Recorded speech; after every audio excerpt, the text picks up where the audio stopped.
Good afternoon, and welcome to another edition of Forever Young. I'm your host, David Linton, and today, as always, we are here to talk about life and how it affects those of us who are over 50. The name of the program is Forever Young because that is true. You are forever young. It's all about your mind because age is nothing but a number. And of course, each week I'm happy to share this beautiful platform with two beautiful ladies who make this show what it is. And again, I get to be that only guy with these two lovely ladies. And that's good for a guy's ego when you get over 50. So of course, I'm talking about Miss Jean Hendricks. We call her beautiful. And welcome to the show, Jean. Thank you, David. And as always, I'm delighted to share this post with you. Back to you. And then, of course, our other beautiful co-host is Dr. Sharon Mitchell. She kind of makes things happen all behind the scenes. She's on front of the camera and behind the camera. We couldn't do this show without her, and that's Dr. Sharon Mitchell. Welcome to the show, Sharon. Thank you, David. And it's always a pleasure to share this platform with you and Miss Jean. We've got some good stuff for you today. Thank you for having me. You're absolutely right. We do have some great stuff today. And what we're talking about today is something that's really important for everybody. I think everybody has been dealing with, COVID,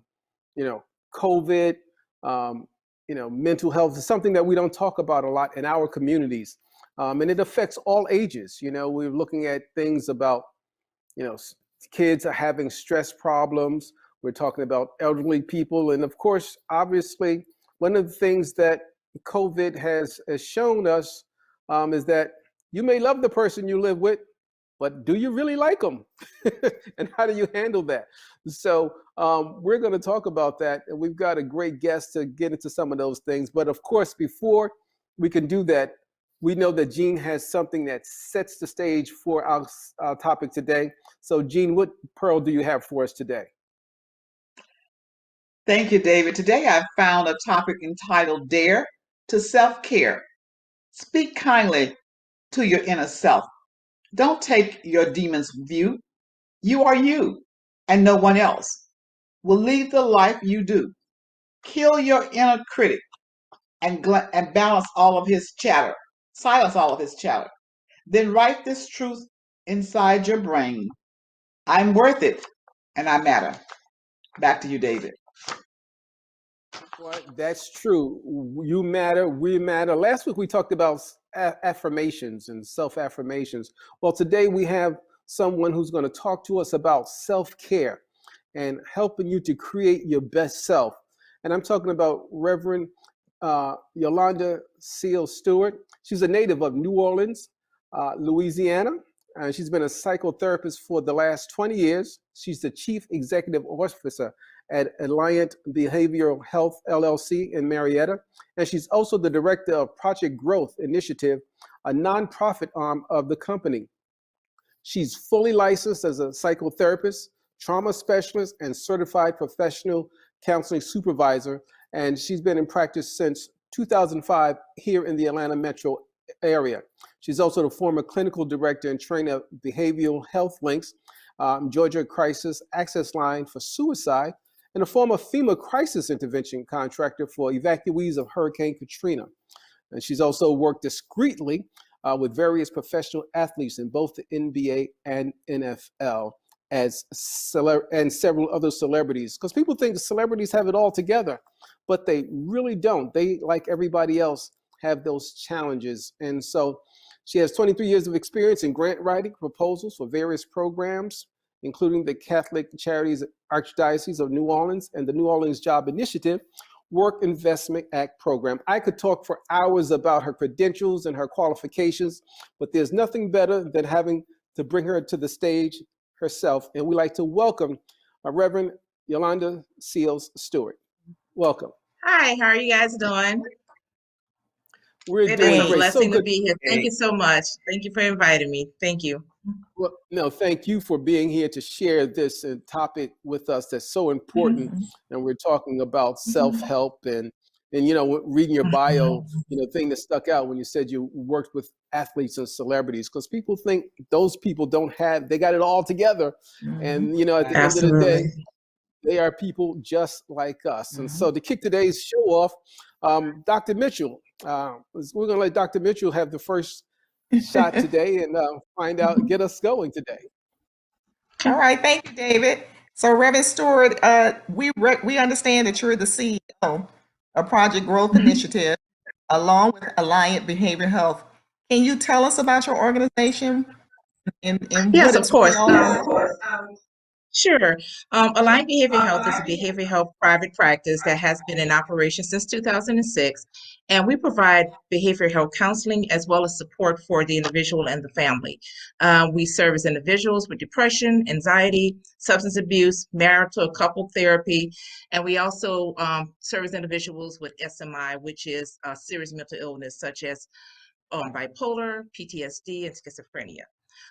Project Growth Initiative is a nonprofit arm that was started 2005, right after Katrina, because what we noticed whenever I go home or when I would go home to New Orleans, there was nothing for the kids to do. So my former pastor back then, my late pastor, he's now deceased, donated the building. And what we did, we started a program for kids can come and just be kids, providing games and support for them. And that has grown in the greater Atlanta area as well as in the New Orleans area. We provide, this is for kids with PTSD, adjustment disorder, depression, and anxiety. And we provide activities for them, self-esteem building activities. We also do tutoring, family support. And we have had the support of the NBA with basketball camps, the NFL with football camps, and various fraternities and sororities over the years. Very good. Awesome. Thank you. So, Jean? Doctor, yes, I have a question I'd like to ask. What is the mission or vision of the Atlanta Behavioral Health? What is your vision? The vision of Align Behavioral Health is to help those with those who are in emotional distress during a difficult time. We provide comprehensive mental health treatment with a caring team of therapists, psychologists, psychiatrists, nurse practitioners, as well as caseworkers at times. Our goal is to one day open a minority-owned African-American behavioral health hospital because there isn't one operating in the United States. And right now we're on the path to do that. Good. Very good. Thank you. That's great. No, you said something when you were answering Sharon's question, talking about your clientele. I was going to ask you about who your clientele is, but you mentioned something very specific when you talked about kids. And today, just yesterday on the news, I was looking at a story. They were talking about kids being under stress because of COVID and how it's affecting people. So how do you handle a child in this situation versus an adult? What is the different dynamics and get those children, because they're missing that interpersonal relationships in a lot of cases. Right. Not only is the child missing those interpersonal relationships in those cases, children are also going through what we call human growth and development stages. And when something traumatic like this interrupts that, it sets the child off.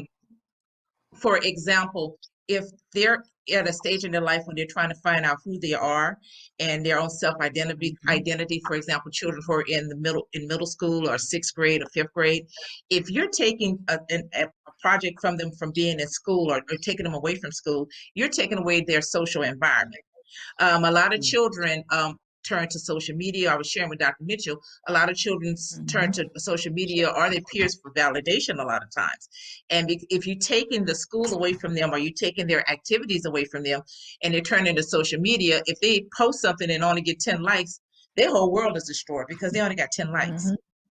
Right. So when you taking a component away like that and having them depend solely on social media, that's very detrimental to them. So in therapy, what we do, we help the child to notice that they have strengths as well and help them with their own personal self-esteem. So they're getting validation from within the house and not relying solely on the validation that they're getting from their peers, if that kind of makes sense. Wow. Definitely. Yes. Stewart, let me ask you, first of all, how you're doing as a therapist in this COVID environment. And then secondly, how has COVID affected how you deliver your services to your clientele? Okay. We as a private practice are quite overwhelmed, believe it or not, to the point that I had to increase my staff within the past 2 to 3 months. That's how overwhelmed we are. And because of COVID, we are seeing an increase in domestic violence. And is prohibiting those who want to leave from leaving due to their jobs or school closures. We're seeing an increase in child abuse as children are now homeschooled, which prohibits the teachers or social workers from noticing any type of abuse. Um, and abuse is easier to hide when the kids are at home. We're seeing an increase in suicidal ideation. For example, this week I had to put six patients. The sixth one was today. I had to put 6 patients in the hospital for care. Because those with serious mental illness, such as bipolar and schizophrenia, they don't do well with isolation. So we are seeing an increase in individuals who are having suicidal ideation, panic attacks due to the isolation as well. We're seeing an enormous increase in depression with children and teens, as well as golden agers due to the isolation. We're seeing an increase in negative coping skills such as alcoholism, substance abuse, believe it or not, and shopping online. I was making a joke to my husband the other day. I said, I've never seen the Amazon delivery truck so many times in our neighborhood delivering packages, because people are using shopping as a coping mechanism because they can't get out. So those are some of the things that we're seeing, and some of the services that we're delivering to our clientele, such as the counseling, such as the substance abuse piece, getting them connected, as well as being a support for them during this time. Very good. Wow. So as a licensed therapist, we would like to discuss self-care for this particular segment. Can you explain to us what self-care actually is? Self-care is taking the time out to focus on you and focus on the care for your psychological, emotional, physical, and spiritual needs. Self-care is a practice of doing things to take care of your mind, your body, your soul, and engaging in activities that promote well-being and reduce stress. It reminds yourself and others that your needs are a priority. Every person deserves to have a healthy relationship with others, but also you deserve to have a happy and healthy relationship with yourselves as well. Now that's a mouthful. You're absolutely right. Gina, kinds I of think you're activities. muted. Okay, there you go. There you go, Gina. We couldn't hear you at first. Go ahead. Oh, okay, okay. Mhm. I'm just asking, can you be specific about the kinds of activities those of us who are over 55 can do to keep our minds active? I mean, we're home now, so we're closed in, and there are some of us who live alone and Mhm. don't have transportation. I mean, what can we do to keep Right. our minds alert? Well, there are several things. One, believe it or not, if you have a cell phone, there are some wonderful games that you can play. For example, a lot of card games you can play either on your cell phone or the computer. There are also puzzles that you can do, crossword puzzles that you can do. Zoom. My mother, being transparent, my mother is 81 years old, and she loves Zooming with the family as well as with the grandkids. Making sure you connect with your friends, call and check up on your friends, making sure that you are still engaged in activities. It's helpful that our church has online programs such as this, or have programs where we can watch church and do Bible study. But keeping yourself engaged, keeping yourself engaged and trying to find something new, learn something new online. What's the name of that? YouTube have a lot of self-help type of videos if there's something you want to learn new online. My mother took up playing the guitar just by looking at a video online. So we try to help people, we call them golden agers, to look at other things or ways that they can engage each other as well as keep their mind stimulated while they're isolated. Right. Okay. Very good. That's Thank good you. stuff. Yeah, it is. It That is. really is. That is some good stuff Mhm. because again, we talk about the isolation and talk Yeah. about games Mhm. with people using their phones, and technology has really allowed everyone who thought technology was not for them to really Right. embrace technology. And I think that's Right. really Mhm. one of the things that's really been, you're trying to find a silver lining in everything. And I think that silver Mhm. lining is that I know just yesterday, my nephew celebrated his his 12th birthday, and we celebrated. We had a Zoom party, and his grandmother, who is 70 plus, I won't say in case she ever sees this, but she was on Zoom, and she was just having a good time, and so it really is good about the connectivity. And like you said, Dr. Reverend Stewart, that we have these programs, and anybody who's just tuning in, this is Forever Young, a production of Hope TV, a program that's designed to help us understand that life over 50 is not the end of the world. Even if it's 60, 70, life is a state of mind. And today we have Reverend Yolanda Seal Stewart, who is talking to us about self-care, and she is the CEO of the Alliant Behavior Science, and the CEO, should I say, of Project Growth Initiative. And so what happens when we neglect our self-care? What happens to us if we just, don't do what we're supposed to do, as you're advising us? Well, if you neglect your self-care, there are a lot of things that happen. One, you become depressed. Two, you become you develop symptoms of anxiety. You're not good for anyone else, nor are you good for yourself. We begin to see some other symptoms, like you might start having what we call somatic symptoms. Somatic symptoms are your stomach hurting for no reason, or you having a headache and the doctor can't find out what's going on, or you having these heart palpitations and you go to the doctor and the doctor say, oh, your heart is fine. When you neglect caring for yourself, it begins to show when you do not take care of yourself at all. So that's why self-care is extremely important. Self-care is extremely important for you to maintain your life balance. Self-care is important activity to do every day, because it would help, by doing so, it would help lead you toward a better balance among your dimensions of wellness, and lead you toward improving overall health and wellness within yourself. Life is precious and is meant to be enjoyed. I always share with people the scripture, God said, God said in Genesis 1:26, let us make man in our image according to our likeness. And God made us three different things: emotional beings, spiritual beings, and also on the seventh day, he rested.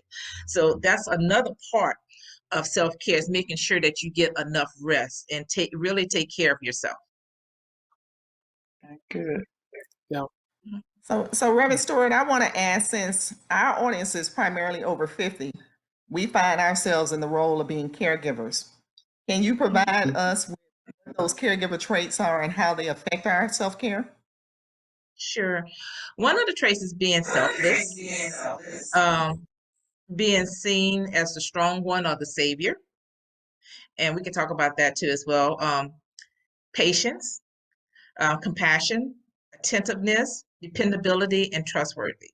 And those who are caregivers, we neglect our own self-care because we have all of these qualities and we want to give these qualities, but we don't give those things to ourselves as well. We don't even save ourselves. One of the things I tell people, you cannot be everything to everyone else, and you can't be nothing to yourself. You can't keep pouring out into people and no one pours into you. So that's why self-care is extremely important.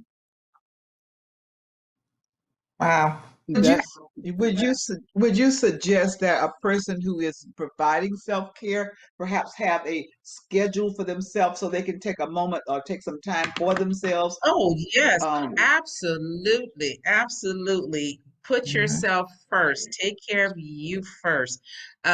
Being transparent, my husband, he's amazing how I do it. Every morning I wake up at 5 o'clock.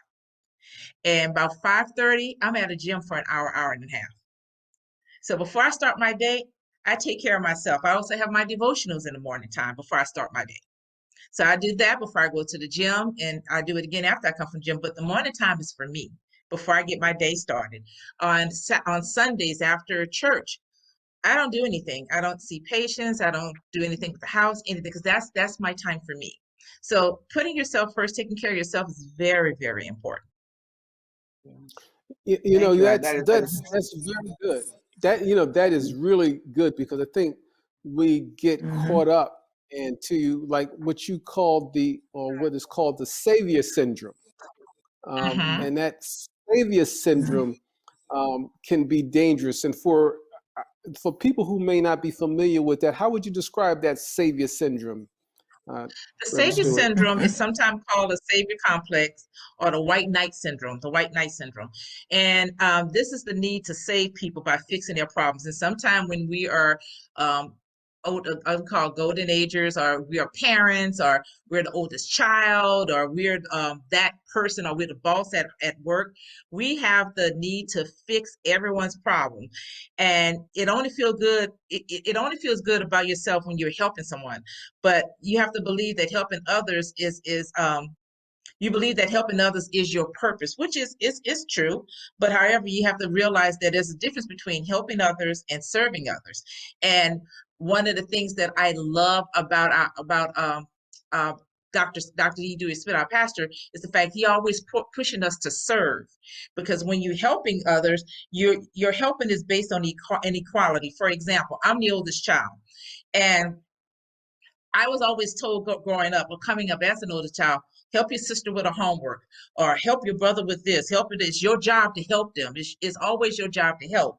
And now to this day, even though that I am an adult, they still see me as the person, not their equal, because I'm the oldest. They look up to me as the person that they have to always come to for advice.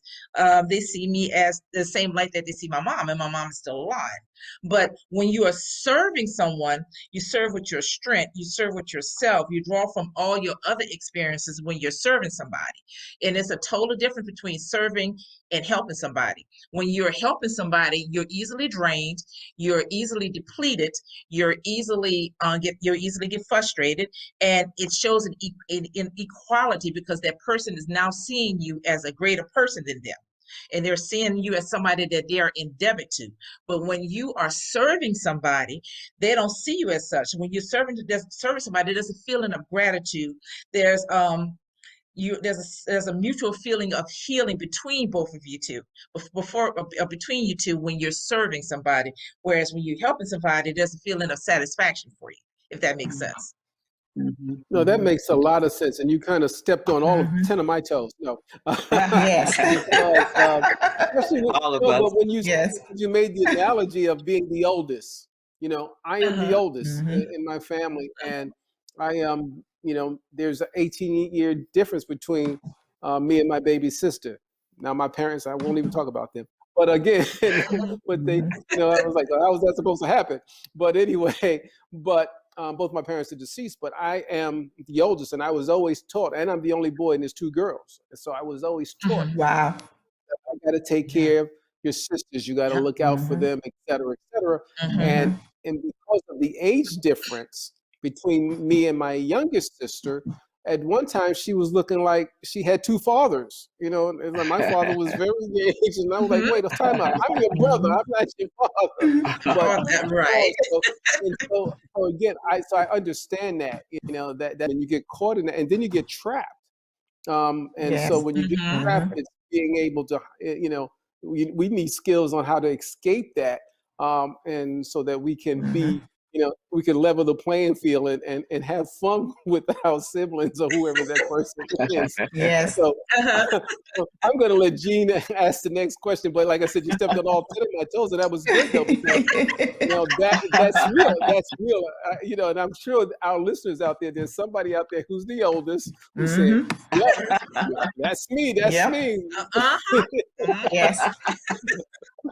I think I want to ask It's you true. about journalism. Journaling really is that important to self-care? If you're writing, Oh, keeping yes, track of things. journaling is very important to self-care.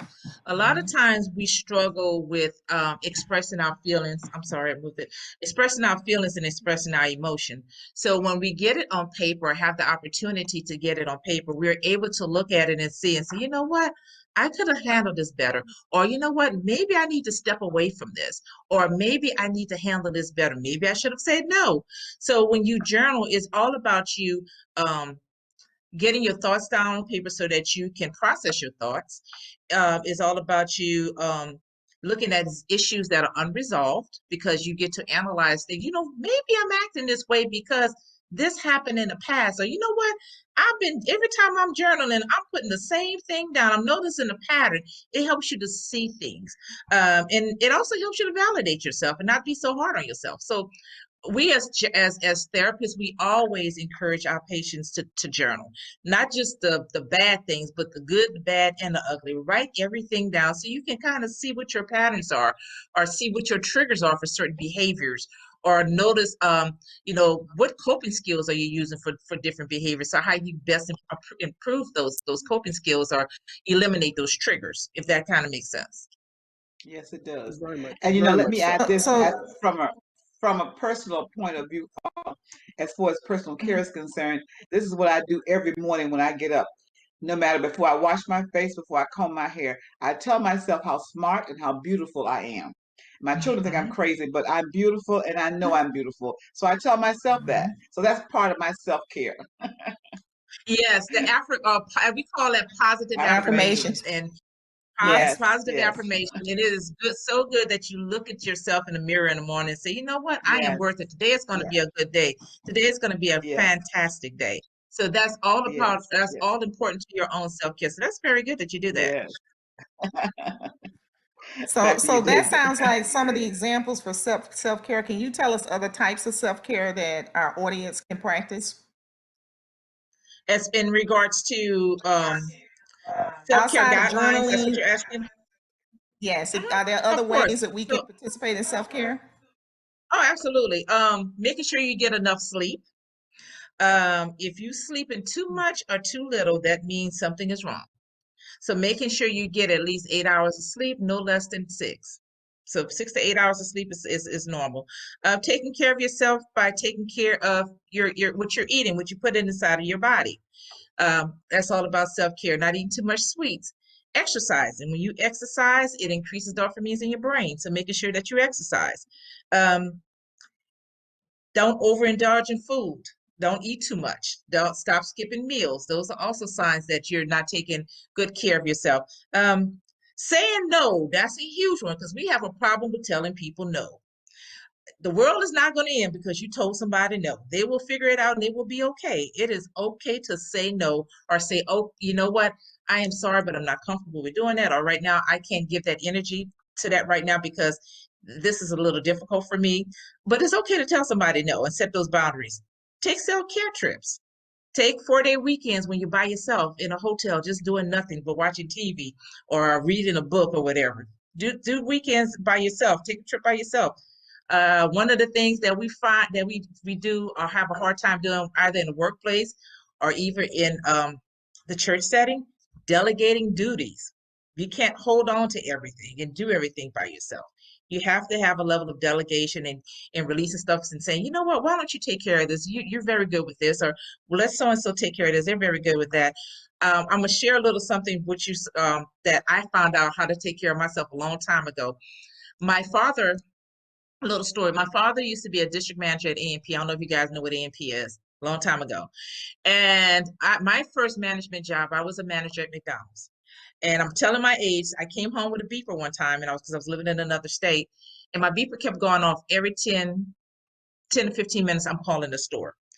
And my father just sat there and he looked at me and he said, did you let someone, is somebody else in charge while you're gone? I said, no, Dad, I'm in charge, yada, yada, yada. I'm the store manager. But the beeper kept going on after 5 or 10 minutes. So he watched that for about an hour and then he sat me down and he said, baby girl, I'm going to show you how to take care of yourself. You have to put your aces in their places, meaning those who are good at their job, train them and let them do it, or either you need to start delegating things because if you keep going at this rate, you're going to be emotionally drained and you're going to hate your job within the next 6 months to a year. He said you have to learn to let people do their jobs and you have to delegate things and you have to put things in other people's hands and give them the power and authority to do those things. So that really hit home for me. And ever since then, and that's been like about 35 years ago, I have been delegating a lot of stuff, even with the kids. Knowing yourself and knowing your love language. You know, what best satisfy you? Are you a person that needs somebody to do for you? Or do you need someone to talk to you? What is your love language? Addressing unresolved issues is self-care. If you holding on to grudges from your past, from what Big Mama did or somebody did to you, you're not taking care of yourself because you're holding stuff here and you're holding stuff here.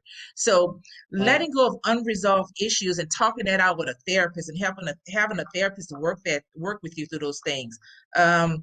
Being aware of internalizing your negative self-talk. Sometimes we are internalized things that were said to us a long time ago. I remember the comedian, he was sharing how one of the teachers told him that he would never be nothing in life and would never amount to nothing. And he's a big time comedian right now. And he was telling the story how he wished he could see her so he could tell her that she was wrong. But he said as a kid and even as an adult, he still repeat that over in his head right before he go on stage that a teacher told him he would never be anything.